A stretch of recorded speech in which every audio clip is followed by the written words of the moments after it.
Hey guys, welcome back to my YouTube channel UPSC lovers. तो कैसे हैं आप सब और कैसी चल रही है आप लोगों की तैयारी। आई होप आप लोगों की तैयारी बहुत अच्छी चल रही होगी। तो गाइस, हम पढ़ रहे थे पॉलिटी यानी कि राज्य व्यवस्था। राज्य व्यवस्था में मैंने बता दिया था हमें संविधान की आवश्यकता क्यों पड़ी, कुछ उसके फैक्ट थे वो बता दिए थे। अभी हमारी सिर्फ एक क्लास हुई थी। आज हम पढ़ेंगे अधिनियम।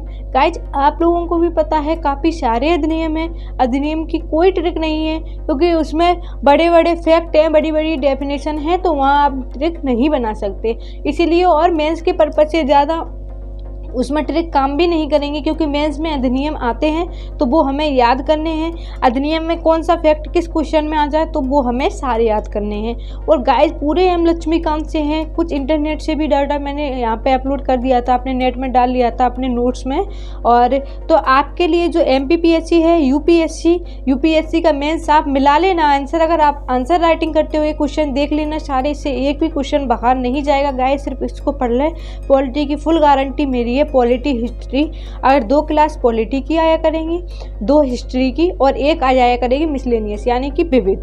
और अगर कुछ नोट्स वगैरह है तो वो उसी क्लास में आ जाएगी। बाकी के आपके ये 2 सब्जेक्ट कंटिन्यू चलते रहेंगे गाइज। तो अगर आपने चैनल को सब्सक्राइब नहीं किया है तो चैनल को सब्सक्राइब कर लें, वीडियो को लाइक एंड शेयर करना बिल्कुल ना भूलें। और अपनी तैयारी और अच्छी इम्प्रूव करने के लिए मेरे को टेलीग्राम पे और ट्विटर पे आप फॉलो कर सकते हैं क्योंकि यहाँ जैसे ही वीडियो में अपलोड कर देती हूँ उसके बाद PDF वहाँ पे डाल देती हूँ टेलीग्राम पे, तो आप उससे अपने नोट्स भी बना सकते हैं। अगर गाइड कुछ भी डाउट लगता है तो आप कमेंट में पूछ सकते हैं। आपके कमेंट लेने के लिए ही मैं लाइव आती हूँ, तो वहाँ भी आप इस मेरी क्लास से रिलेटेड क्वेश्चन पूछ सकते हैं। अगर क्वेश्चन आंसर देने लायक होंगे तो वहाँ मैं सबके आंसर देती हूँ। गाइड, तो शुरू करते हैं आज की क्लास।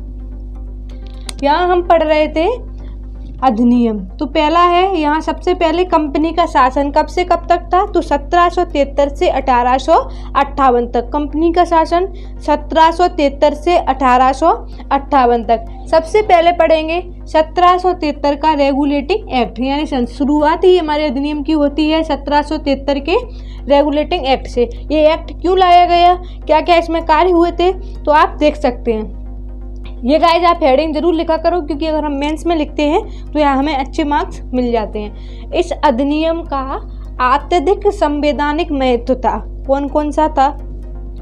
भारत में ईस्ट इंडिया कंपनी के कार्यों को नियमित और नियंत्रित करने की दिशा में ब्रिटिश सरकार द्वारा उठाया गया यह पहला कदम था। कौन सा?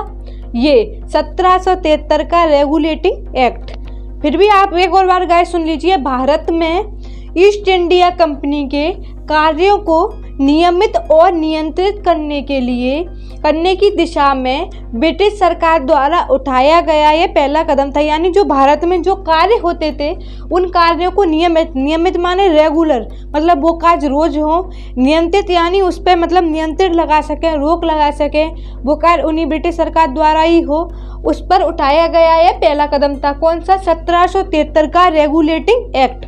दूसरा है इसके द्वारा पहली बार कंपनी की प्रशासनिक और राजनीतिक कार्यों को मान्यता मिली। यानी कंपनी के जो प्रशासनिक माने सरकारी कार्य और राजनीतिक कार्यों को पहली बार मान्यता मिली थी। कब मिली थी गाइस? 1773 के रेगुलेटिंग एक्ट के तहत। 2 मोस्ट इंपोर्टेंट कार्य हुए हैं इसमें।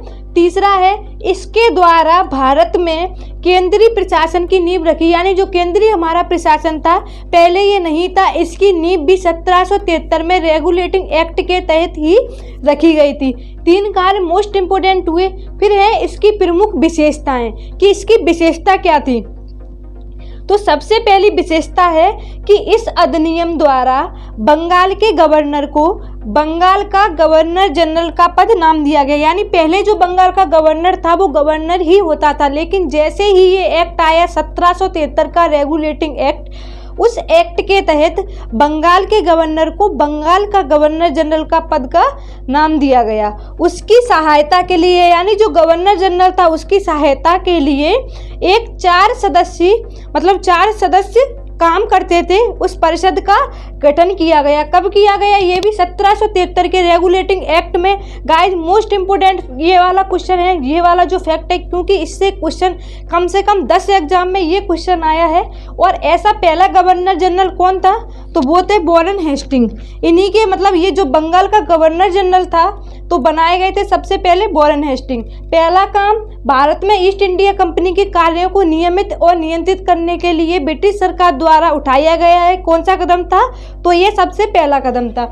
दूसरा, इसके द्वारा कंपनी के प्रशासनिक और राजनीतिक कार्यों को मान्यता मिली थी। तीसरा फैक्ट था, भारत में केंद्रीय प्रशासन की नींव भी 1773 के रेगुलेटिंग एक्ट के द्वारा ही रखी गई थी। प्रमुख विशेषताएं, इस अधिनियम द्वारा बंगाल के पहले बंगाल में गवर्नर होता था, लेकिन जो 1773 का रेगुलेटिंग एक्ट आया तो उस एक्ट के तहत बंगाल के गवर्नर को बंगाल का गवर्नर जनरल का पद का नाम दिया गया। ऐसे पहले गवर्नर जनरल कौन थे? तो गाइस वो थे वॉरेन हेस्टिंग। और इनकी सहायता करने के लिए एक यानी 4 सदस्य थे। उस 4 सदस्यीय परिषद का गठन किया गया। कुछ गाइस और प्रमुख इसकी विशेषताएं हैं तो वो पढ़ लेते हैं। दूसरा फैक्ट है गाइस, इसके द्वारा मद्रास एवं बम्बई के गवर्नर बंगाल के गवर्नर जनरल के अधीन हो गए। यानी जो मद्रास एवं बम्बई के गवर्नर थे वो बंगाल के गवर्नर जनरल के अधीन हो गए, जबकि पहले सभी प्रेसिडेंसियों के गवर्नर एक दूसरे से अलग थे। पहले ये अलग थे, लेकिन जैसे ही 1773 का रेगुलेटिंग एक्ट आया तो मद्रास एवं बम्बई के गवर्नर बंगाल के गवर्नर जनरल के अधीन हो गए। और पहले जो थे ये सभी प्रेसिडेंसियों के गवर्नर एक दूसरे से अलग थे। तीसरा फैक्ट है, अधिनियम के अंतर्गत कलकत्ता में 1774 में एक उच्चतम न्यायालय की स्थापना की गई। यानी अब क्वेश्चन आ जाता है कि कलकत्ता में उच्चतम न्यायालय की स्थापना किस अधिनियम के तहत की गई? तो वो है गाइस 1773 का रेगुलेटिंग एक्ट। जिसमें क्या विशेषता थी? इसमें मुख्य न्यायाधीश और 3 अन्य न्यायाधीश थे। जो था कब हुआ था? 1774 में कलकत्ता में उच्चतम न्यायालय की स्थापना की गई। किस एक्ट अधिनियम के तहत? 1773 के अधिनियम के तहत। चौथा फैक्ट है इसमें, इसके तहत कंपनी के कर्मचारियों को निजी व्यापार करने, भारतीय लोगों से उपहार, रिश्वत लेना बिल्कुल प्रतिबंधित कर दिया। यानी इसके तहत कंपनी के कर्मचारियों को निजी व्यापार, निजी माने खुद का, और भारतीय लोगों से उपहार व रिश्वत लेना प्रतिबंधित कर दिया। यानी ना वो खुद का व्यापार कर सकते थे, भारत से कोई पैसा नहीं ले सकते थे, रिश्वत नहीं ले सकते, कोई उपहार नहीं ले सकते थे। कब किया गया? 1773 के रेगुलेटिंग एक्ट में। पांचवा है, इस अधिनियम के द्वारा ब्रिटिश सरकार का कोर्ट ऑफ डायरेक्टर यानी कंपनी की गवर्निंग बॉडी के माध्यम से कंपनी पर नियंत्रण सशक्त हो गया। सख्त माने होता है बिल्कुल उस चीज पे अपन एक फेरासा लगा दो, सशक्त उससे भी ज़्यादा। इसने भारत में इसके राजस्व, नागरिक और सैन्य मामलों की जानकारी ब्रिटिश सरकार को देना आवश्यक कर दिया। किसने? 1773 के रेगुलेटिंग एक्ट ने। तो गाइस आप समझ गए होंगे कि ये एक्ट कितना मोस्ट इम्पोर्टेंट है। ऐसा आप बिल्कुल मत करना कि इसमें एक इम्पोर्टेंट मतलब हम 3-4 फैक्ट याद कर लें फिर हम उसको पढ़ना ही भूल जाएं। इसमें सारे इम्पोर्टेंट है। मैं नहीं कह सकती क्वेश्चन एग्जामिनर कहाँ से क्वेश्चन दे, तो आपको 1773 का अधिनियम पूरा याद करना है। जैसे गाइस मैंने पढ़ाया, अगर आप वैसे मेंस में लिख दोगे बहुत अच्छे मार्क्स आ जाएंगे, क्योंकि अधिनियम से एक क्वेश्चन आना है। तो पढ़ते हैं गाइस दूसरा अधिनियम। अब हम पढ़ेंगे गाइस 1781 का संशोधन अधिनियम। पहले पढ़ा था 1773 का रेगुलेटिंग एक्ट, अब पढ़ेंगे 1781 का संशोधन अधिनियम। तो इसमें फैक्ट है पहला, रेगुलेटिंग एक्ट ऑफ 1773 की कमियों को ठीक करने के लिए ब्रिटिश संसद ने अमेंडिंग एक्ट ऑफ 1781 पारित किया। पहली लाइन आप एक बार फिर से रिपीट कर रही हूँ कि रेगुलेटिंग एक्ट ऑफ 1773 की कमियों को ठीक करने के लिए ब्रिटिश संसद ने अमेंडिंग एक्ट ऑफ 1781 पारित किया। यानी जो 1773 का रेगुलेटिंग एक्ट था, उस एक्ट की कमियों को, कुछ उसमें कमियां होंगी, उसको ठीक करने के लिए ब्रिटिश संसद ने अमेंडिंग एक्ट ऑफ 1781 पारित किया, जिसे एक और नाम दिया गया है क्या? बंदोबस्त कानून के नाम से भी जाना जाता था। अब इस कानून की विशेषताएं हैं तो देख लेते हैं। इस कानून ने गवर्नर जनरल तथा काउंसिल को सर्वोच्च न्यायालय के क्षेत्राधिकार से बरी अथवा मुक्त कर दिया। कौन ने? 1781 का संशोधन अधिनियम। इस कानून ने गवर्नर जनरल तथा काउंसिल को सर्वोच्च न्यायालय के यानी जो सर्वोच्च न्यायालय का क्षेत्र अधिकार था उससे बरी यानी कि मुक्त कर दिया। उनके ऐसे कृत्यों के लिए जो उन्होंने किससे मुक्त किया? उनके ऐसे कृत्यों के लिए, कृत्य माने कार्य, जो उन्होंने पद धारण के अधिकार से किए थे, यानी उनके ऐसे कृत्यों से उन्हें मुक्त कर दिया। किसको? गवर्नर जनरल और काउंसिल को सर्वोच्च न्यायालय के ऐसे क्षेत्राधिकार से बरी कर दिया जो उन्होंने पद धारण के अधिकार से लिए थे। ऐसे कार्य उन्होंने पद धारण के कार्य से लिए थे। उसी प्रकार कंपनी के सेवकों को भी उनकी कार्य करने के दौरान की गई कार्यवाहियों के लिए सर्वोच्च न्यायालय के क्षेत्राधिकार से मुक्त कर दिया। यानी कंपनी के कार्य करने के दौरान जो कार्यवाहियां की गई थी उनके क्षेत्राधिकार को भी मुक्त कर दिया था। दूसरा फैक्ट है, इस कानून में राजस्व संबंधी मामलों तथा राजस्व वसूली से जुड़े मामलों को भी सर्वोच्च न्यायालय के क्षेत्राधिकार के बाहर कर दिया गया था। यानी जो राजस्व संबंधी मामले थे और जो राजस्व वसूली मामले थे उनको भी सर्वोच्च न्यायालय के क्षेत्राधिकार से बाहर कर दिया था। अब देखते हैं गाइस तीसरा फैक्ट। हम पढ़ रहे थे गाइस 1781 का संशोधन अधिनियम, उसमें 2 फैक्ट हो गए थे। तीसरा है, इस कानून द्वारा कलकत्ता यानी कि कोलकाता के सभी निवासियों को सर्वोच्च न्यायालय के अधिकार क्षेत्र के अंतर्गत कर दिया गया। किस कानून द्वारा? 1781 का संशोधन अधिनियम। एक बार फिर बता दूं, इस कानून द्वारा कलकत्ता यानी कि अब कोलकाता बोलते हैं, पहले कलकत्ता बोलते थे, के सभी निवासियों को सर्वोच्च न्यायालय के अधिकार क्षेत्र के अंतर्गत कर दिया गया। इसमें यह भी व्यवस्था बनाई गई कि न्यायालय हिंदुओं के निजी कानूनों के हिसाब से मुसलमानों के बाद यह मामले तय करेगा। चौथा फैक्ट है, इस कानून द्वारा यह व्यवस्था भी की गई कि प्रांतीय न्यायालयों की appeal governor general in council के यहाँ दायर हो, ना कि सर्वोच्च न्यायालय के। मैं इस फैक्ट में गाइस बताना चाह रही हूँ, एक बार फिर समझा दूं। इसमें क्या बताया गया है कि इस कानून द्वारा, कौन सा कानून? 1781 का संशोधन अधिनियम। इस कानून द्वारा यह व्यवस्था भी की गई कि प्रांतीय न्यायालयों की appeal governor general in council के यहाँ हो, यानी जो प्रांतीय न्यायालय था उनकी appeal governor general in council के यहाँ हो, ना कि सर्वोच्च न्यायालय के यहाँ। फिर 5वां फैक्ट है, इस कानून द्वारा यह व्यवस्था भी की गई कि प्रांतीय न्यायालयों एवं काउंसिल यानी प्रोविंशियल कोर्ट्स एंड काउंसिल्स के लिए नियम विनियम बनाने के लिए अधिकृत किया गया। कौन सा? 1781 का संशोधन अधिनियम। 2 गाइस अधिनियम कंप्लीट हो गए। इससे एक भी क्वेश्चन, इसमें एक भी फैक्ट नहीं छोड़ा मैंने, जो मेरे को जितना भी सोर्स मिला था इंटरनेट से और एम लक्ष्मीकांत की बुक से, वो यहाँ पे मैंने आपको पढ़ा दिया। इससे बाहर बिल्कुल नहीं जाना, चाहे वो मेंस हो चाहे वो प्रीलिम्स हो। अब पढ़ते हैं तीसरा अधिनियम। गाइज हम पढ़ रहे थे तीसरा अधिनियम 1784 का पिट्स इंडिया एक्ट। तो इस अधिनियम की क्या क्या विशेषताएं थी वो मैं आप लोगों को बता दे रही हूँ। पहला था, इसने कंपनी के राजनीतिक और वाणिज्यिक कार्यों को अलग अलग कर दिया था। यानी जो कंपनी के राजनीतिक थे कार्य और वाणिज्यिक, यानी कि जो वाणिज्यिक होते हैं वो होते हैं व्यापार, लेन देन, हिसाब किताब, ब्याज वगैरह, उन कार्यों को अलग अलग कर दिया। नंबर दूसरा है, इसने निदेशक मंडल को कंपनी के व्यापारिक मामलों के अधीक्षण की अनुमति दे दी। किसने?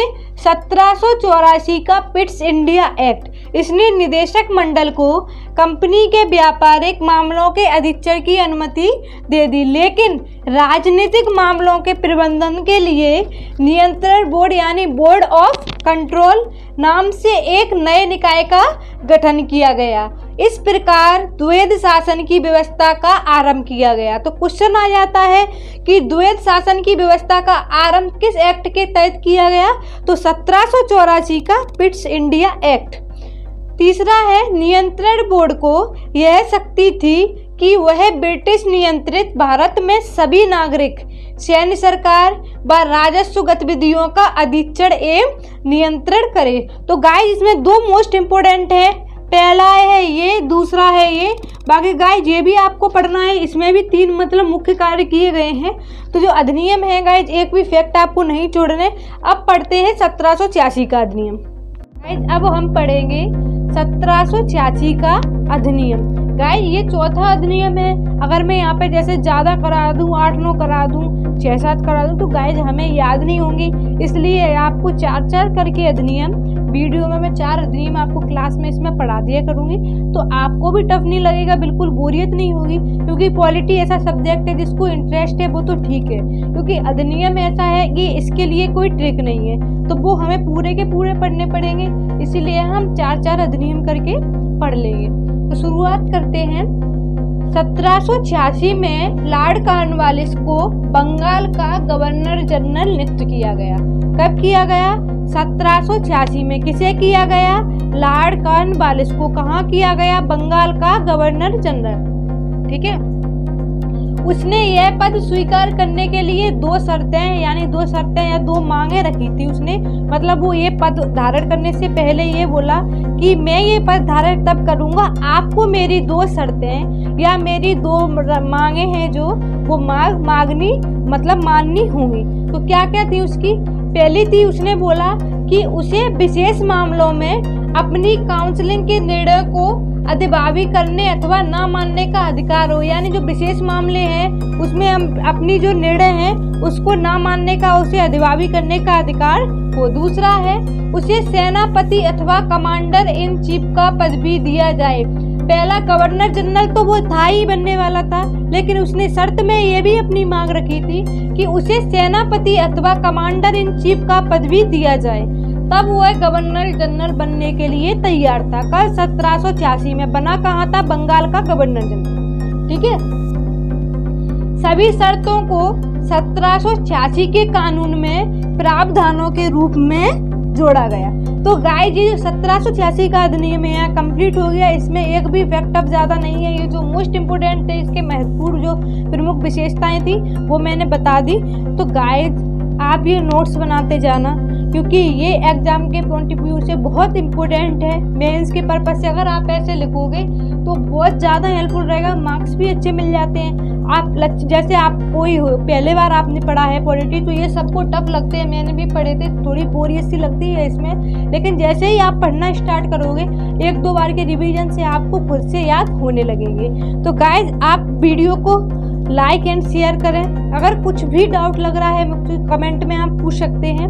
वीडियो ऐसे ही 4-4 अधिनियम करके 1-2-3 क्लास में आपके अधिनियम सारे कंप्लीट हो जाएंगे, क्योंकि गाइज 1-2 घंटे अगर मैं पॉलिटी पढ़ाऊँ तो आपको भी याद नहीं होगा, बोरियत सी लगती है एक सब्जेक्ट को ज़्यादा देर पढ़ते हुए। तो यहाँ 4-4 करके हम खत्म कर लेंगे। मिलते हैं गाइज अगली क्लास में, तब तक के लिए thank you, all the best.